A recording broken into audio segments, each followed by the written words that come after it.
Hi everyone, welcome back to another episode of Tastefully Balanced. I'm Miriam, and I am doing something a little different today. It is Friday, which is usually my recipe videos where I'm doing a live cooking video with you. But today, because it is the day before my birthday when you see this, I wanted to share with you a recipe that I absolutely love and everyone that I share it with loves too. And that is a recipe for the perfect cookie. It is called the Cookie Dupe after the Met Market The Cookie. And it's got just dark chocolate shavings and toasted walnuts. It's delicious. You're gonna love it. And I figured my gift to you for my birthday would be the recipe for this cookie. So if you guys love cookies, please subscribe and keep watching.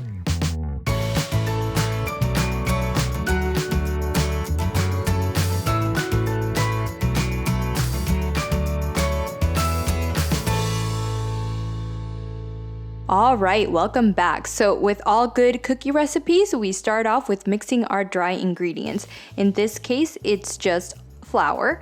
I've got quite a bit of flour that I'm adding. And again, all of the measurements and the ingredients will be listed in the description box below under my recipe. Now, to the flour, I'm adding some salt, some baking soda, and a little bit of baking powder. You just mix it all up and you set aside. That is all of your dry ingredients. Now to my standing mixer, I'm gonna add a lot of butter. Don't be afraid. This is what makes this recipe so delicious. So don't skimp out on the butter. And then I'm gonna add in my brown sugar. And then you just want to cream the butter and the brown sugar together until it's nice and fluffy. You'll know that it's good when it's got this very, very light tan color. That's when I know that it's perfect. Then I added half a cup of white sugar and I am ready to add in my eggs. So I'm going to add in 2 eggs at this point. And then after the eggs were incorporated, I added a teaspoon of vanilla extract.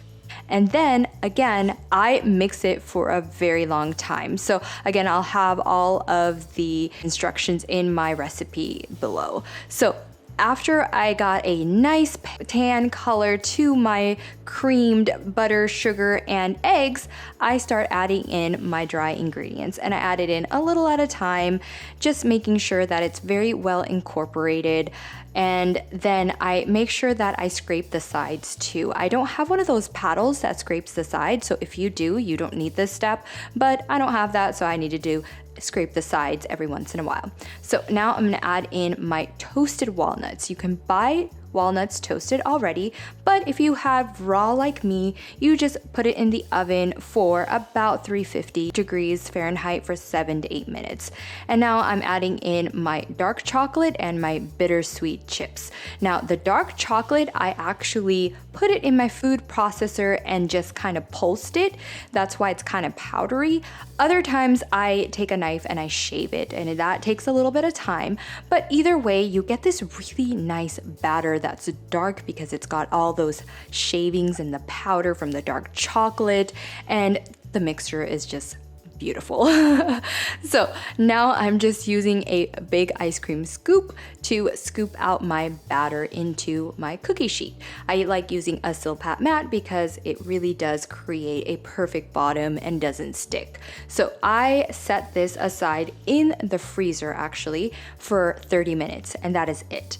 Then I baked it for about 14 minutes at 375. Now I did scoop out a second tray with the cookie dough, and for that tray I actually froze it as well and just stored them in the freezer. So whenever I wanted the cookies, I would again bake it at 375 for about 14 to 16 minutes. Now this is where it's tricky because if your oven's a little bit finicky, you'll have to play around with the timing and the heat. But this is what my cookies look like. They are so big, so fluffy, nice and crispy on the outside, but then you open it and it's just delicious. Like, just look at that inside. It's nice, soft, fluffy, exactly how I love my chocolate chip cookies. It is so, so good and so decadent that you're gonna need something to go on the side with this. If you're a milk person, have some milk. If you're a non-dairy milk person, have some non-dairy milk. But these are so delicious. I guarantee you're gonna be hooked after you try this recipe. All right, there you guys go. That is my cookie recipe. It's my absolute favorite chocolate chip walnut recipe in the world. I can't go back to having normal cookies or normal sized cookies anymore because these are my favorite. And if you live in the Seattle area and have been to the Met Market, you're gonna absolutely love this because it is such a dupe for the cookie from the Met Market. And I'm so happy to share this with you the day before my birthday as a present to you all. So if you guys love cookies, please comment, like, share, and subscribe. And as always, live life tastefully balanced.